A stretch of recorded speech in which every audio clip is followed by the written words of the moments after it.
Merits and demerits of single-session hair transplantation.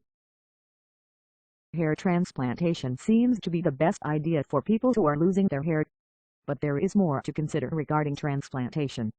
You might be confused about whether you should go for single-session or multiple-session hair transplant. Before going for these alternatives, it is very important to understand what these actually are.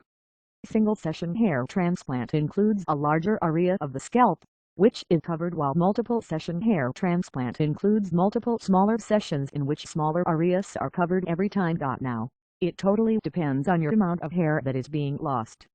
If the hair loss is less, then you can opt for single-session transplant, and if there is an advanced form of hair loss, then it requires several grafts and thus several sessions.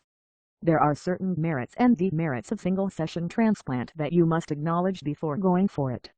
The merits of undergoing single-session hair transplant are: it will require less time as a larger area will be covered in a single session. Single session means the amount of money required will also be very less.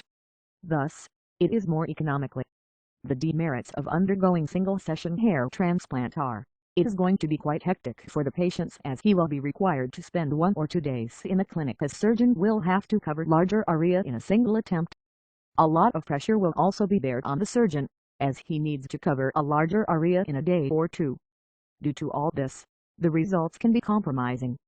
In the single sessions, the major drawback is that the grafts will die off with time, thus leading to hair transplant disaster. It also requires a surgeon with a fully fledged team to support the surgeon during transplantation. Subscribe us to know more hair growth treatments and tips.